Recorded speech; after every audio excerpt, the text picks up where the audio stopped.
Magluluto ako ng sinigang sa miso pero walang miso. Imagination lang ang miso, mga kananay. Ganyan lang ko process ng pamiso pero hindi walang miso. Walang paasim kasi ang papatak lang namin dyan ay kalamansi. Siyempre, hindi ko na pinakita ang pagprito at napaka-casual naman pagprito lang naman na yan, di ba? Kahit bata marunong magprito, ay dami sinabi ng kananay nyo. Ayan, ito na nga mga kananay na ilagay ko na nga itong mga isda sa pinakuluang sibuyas, kamatis, luya. Di ba ganun tayo pag nagmiso, ganun lang ang proseso.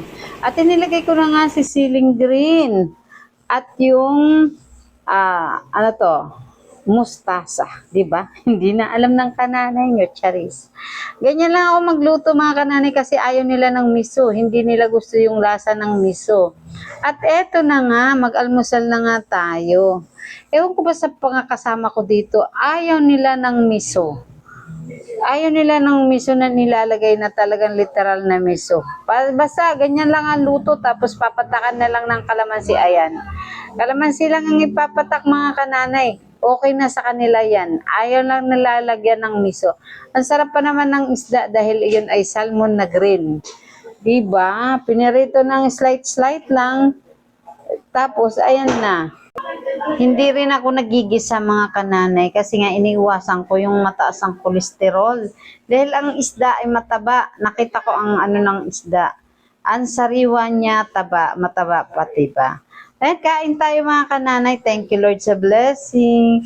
Ayan pa nga mga kananay, ganyan kami mag-almusal. Kailangan may isdang sinabawan.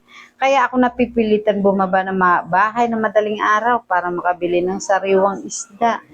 Ang kananay nyo, laging puyat, di ba? Okay lang yan para sa ekonomiya. Charis.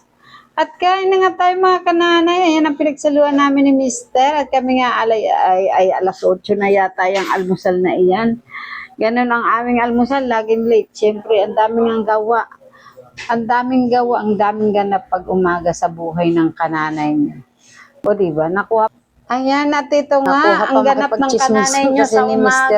Nako, ang dami talaga. Pero thank you Lord sa lahat ng pagpapala. Sa tuwing umaga kami gumigising na may lakas. Thank you Lord. Lumalaban sa panibagong hamon ng buhay. Thank you Lord. Aming pangalawang Alam ko naman lagi namin hinihilig sa inyo ang aming project daw kung ano sinasabi ng kapayapan ng kananay. puso at Nagyaya si isip. Mr. At Fast forward tayo mga kananay. Andito kananay. kami sa simbahan Nagyaya ng si Mr. Baclaran. Magsimba daw kami dahil first Wednesday ngayon. Kaya dito kami sa Baclaran. Dito kami na ng first Wednesday namin.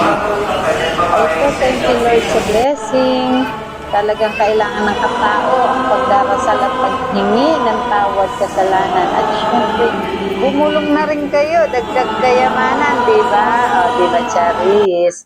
At si Mr. nga nagyaya dito kay Mamang Max. Sabi niya, unahan na daw namin si February 14. Sabi, baka daw makawala. Ayan, at dito na nga kami nag-date. Dito na kami naghapunan.